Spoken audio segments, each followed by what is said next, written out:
So chapter 12 is going to look at the kind of normal cell cycle of a body cell, and we're going to only look at the process of mitosis. So what is the point of the cell cycle? If you are a single-celled organism, meaning that your whole body is one single cell, division, which is mitosis, dividing from one cell into two cells, is going to be how you reproduce. So we're going to end up in one cell into two cell. And so that would be reproduction for a unicellular organism.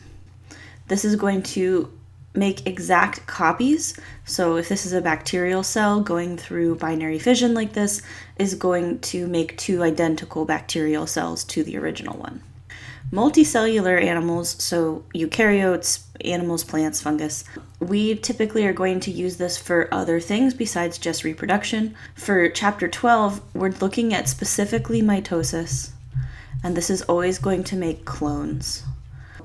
Development from a fertilized egg. So we have an egg, it got fertilized by a sperm, and we have what's called a zygote, which is the very, very first cell that you ever were.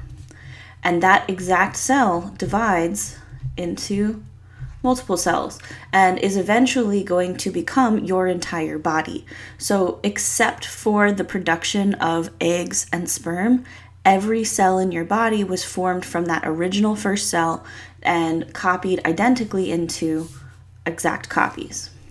We use this for growth, so as we get larger, obviously our cells don't get bigger and bigger, instead we just make more and more cells. And then we also use this for repair. So if you get a cut on your hand and it bleeds and you have a break in your skin, eventually that heals. And that's because the skin around the cut is going to go through mitosis and make new cells. So this is the process of the cell cycle. It's the taking one cell and dividing it into two identical clones. In order to clone our cells, we have to make copies of the DNA, and then we can have enough DNA for two identical cells. Every species has a characteristic number of chromosomes inside of their nucleus.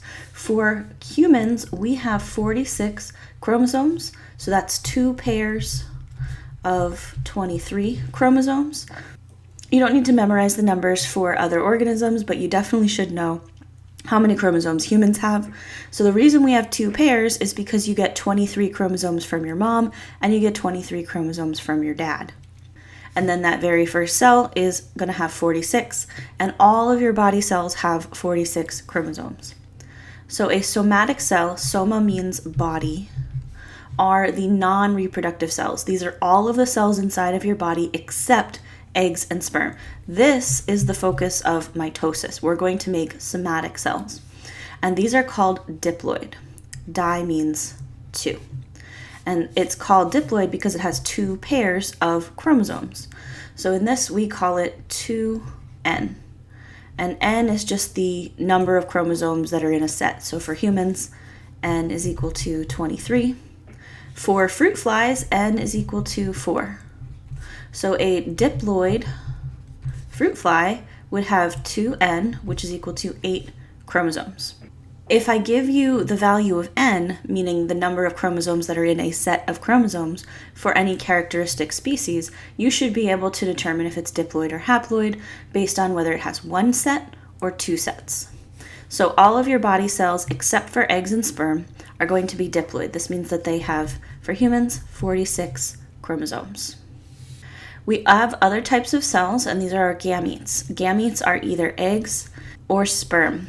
And so your body will produce either eggs or sperm. And when you do that, we produce these with the intention of reproducing sexually. And these are haploid, meaning that they only have 1 pair of chromosomes. So a haploid cell can just be called N. Hap sounds a little bit like half.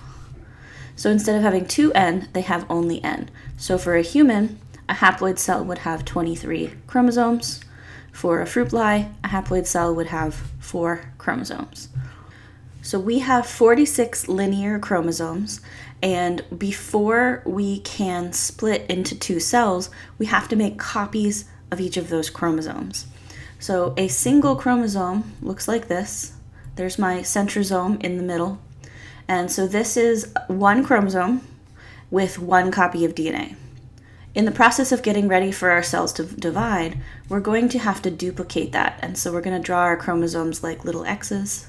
They're still held together with one centromere here, but now you can see that these are copied. If I had a gene there, that gene is copied here and here. So these are both one chromosome. This is a single copy, and then this one has two copies. So once all of the chromosomes are duplicated, where a single chromosome now has kind of two legs like this, it's going to be that we can go ahead and divide, and when we divide, we'll break them apart so that each cell has one copy of each chromosome.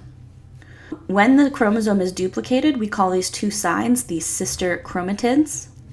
So in this picture, you can see here's a sister chromatid on this side, and then here's the other one over here, and they are exact identical copies. So those are the two sister chromatids, and the centromere is the center. So the centromere is this region at the center that is holding the sister chromatids together. It forms kind of a narrow waist there at the center. An easy way to count the number of chromosomes is just to count the number of centromeres. Right now, these two sister chromatids are joined together by one centromere. Eventually, we're going to split this into two, and they'll each have their own centromere. And once they're separated, each sister chromatid, once it has its own centromere, gets called its own chromosome. So this here is one chromosome, and this here is two chromosomes. So the actual division, where we take the cell and we divide it into two cells, is going to consist of two specific processes. The first is mitosis, and mitosis is specifically the division of the genetic material, which is the DNA, in the nucleus. So as soon as we have two nuclei, mitosis is done. The last part is cytokinesis. So cyto means cell, and then kinesis means movement. And the cytokinesis is the division of everything else: the plasma membrane, the cytoplasm, the organelles. Mitosis is almost always followed by cytokinesis, and cytokinesis usually even starts at the end of mitosis before mitosis is fully finished. If a cell, so here's a cell with a single nucleus, if a cell does mitosis, it could be a single cell with two nuclei, and then after it does cytokinesis, it would be two separate cells, each with their own nuclei. Some cells throughout normal body processes do actually do mitosis without cytokinesis. So these two processes don't have to go together 100% of the time, but 99.9% of the time mitosis is going to start, and it's going to be followed by cytokinesis. Gametes, remember, those are the eggs and the sperm.